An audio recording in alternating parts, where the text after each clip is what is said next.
Bagageessan bagageenye uummanni Oromoo martii fi qabsaa'oti Oromoo akkasumas lammiileen Oromiyaa baga gammaddan. Dhaabni kolonii impaayeraa jalaa saba Oromoo akka bilisa ba'u gochuuf ijaarame addi bilisummaa Oromoo erga hundeeffamee adoolessa 1 bara 2023 waggaa 50ffaa isaa kabajata. Addi bilisummaa Oromoo uummata Oromoof kennaa addaa hayyoonnii fi qabsaa'onni bocanii mataa Oromoo ittiin ol qabachiisan akka ta'e ragaa akka galaanaa waraabamee hin dhumnetu jira.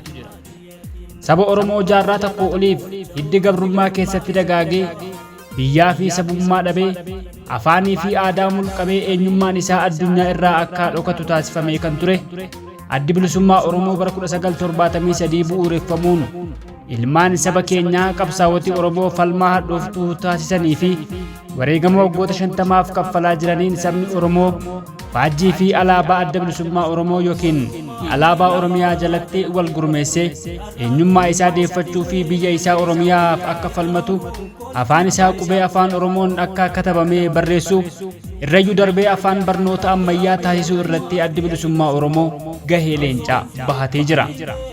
Qabsaa'oti Oromoo qabsoo karaa nagaa fi dippiloomaasii cinaatti roorroo mootota Habashaa dhufaa darbaa akka ofirraa falmataniif karaa hidhannoo fi siyaasaan leenjii ammayyaa kennuun kan addi bilisummaa Oromoo dalage seenaa uummata Oromoo keessatti isa hangafaati.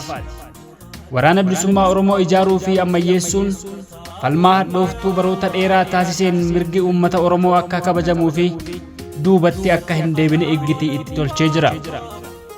Sabni Oromoo guddichi Afrikaa sababa hacuuccaa bifa adda addaatiin eenyummaa isaa dagachiifamee amantii fi gosaan maqaa lafaa fi maqaa lagaan isaaf moggaaseen of waamaa kan ture addi bilisummaa Oromoo qabsoo bilisummaa hidhannoo fi siyaasaan geggeessuun cinatti eenyummaa saba Oromoo barsiisee ani Oromoodha jechisiisuu danda'eera. Sabboonummaa ijaaree dhalli Oromoo tokko akka ofitti boonu yookiin akka ofitti boontu taasisee eenyummaa dagaagseera. Biyya Oromiyaa jedhamtu sammuu dhalootaa keessatti ijaaree dhaloonni jaalala biyyaa akka horatanii fi biyya isaanii jiraachisuuf akka of kennan taasiseera. Addi bilisummaa Oromoo sadarkaa jiruu fi jireenyi addunyaa irra ga'e hubachuudhaan mirga seerri addunyaa kennuu fi mirga uumaan kennu hubatee mirgi hiree murteeffannaa sabootaa akka kabajamuuf qabsaa'ee impaayera Itoophiyaa keessatti bu'uurri yookiin modeelli gaaffii mirgaa Oromiyaa akka taatu taasisee saboota kaaniifuu wabii fi madda muuxannoo ta'eera. Ijaaramuun yookiin hundeeffamee qabsoo Oromoo gaggeessuun adda bilisummaa Oromoo uummata Oromoo biyya keessaa fi alatti eenyummaa isaa irratti hundaa'ee saba Oromiyaa ta'anii akka of ijaaran taasiseera. Hawaasni Oromoo biyyoota Afrikaa giddugaleessa bahaa fi biyyoota alaa hundatti of ijaaranii Oromummaan akka gurmaa'an taasisuun hundeen isaa adda bilisummaa Oromooti. Addi bilisummaa Oromoo dhaabbilee hawaasaa biyyoota adda addaatti ijaaree fi tumseen lammiileen Oromiyaa biyya fedhe keessa akka jiraataniif wabii jireenyaa ta'ee kabajaa itti horeera. Dhaabbilee ogummaa adda addaa ijaaruudhaan yookiin tumsuudhaan seenaa Oromoo ol kaasuu aadaa isaa dagaagsuu fi ogummaa adda addaatiin sabichi akka tajaajilamu gochuu keessatti qoodni adda bilisummaa Oromoo olaanaadha. Hayyoota hedduu of jalatti ijaaruudhaan gumaachaa seenaan yoomuu hin daganne taasiseera.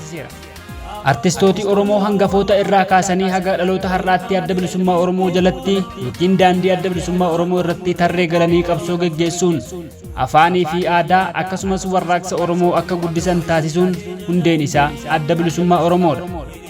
Hayyooti Oromoo waldaaleen namoomaa Oromoo fi Oromiyaa akkasumas dhaabota siyaasaa Oromoo dhalachuun hundeen isaa adda bilisummaa Oromoodha yoo jedhame dhugaadha.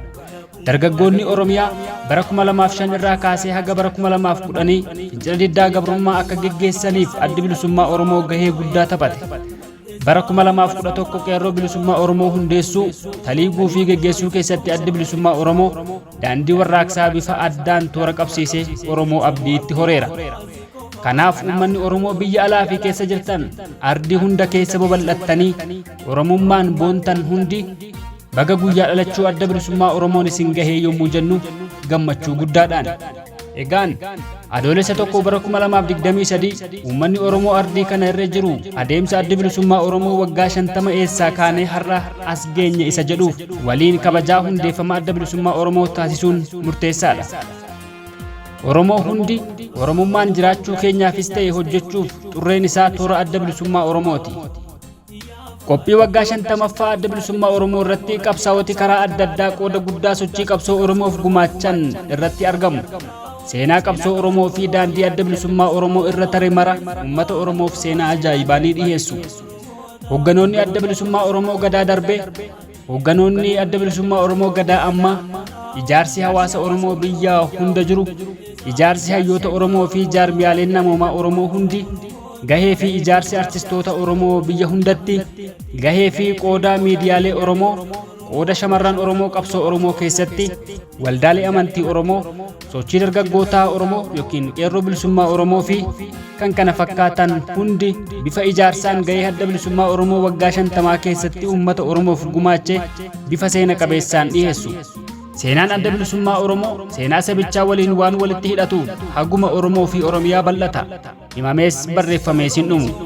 Seenaa boonsaa kanaan dhaloonni yoomuu boone mataa ol qabatee jiraata.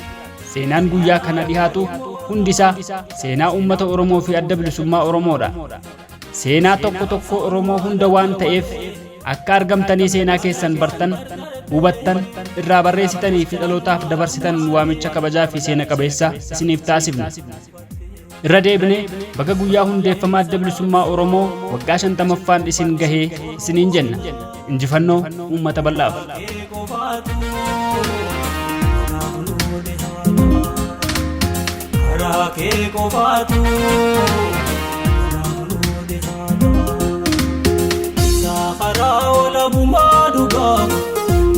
Sabile sumaka lecha Oromoo taasi kofa ola bumati yatin nadaga lecha Oromoo taasi kofa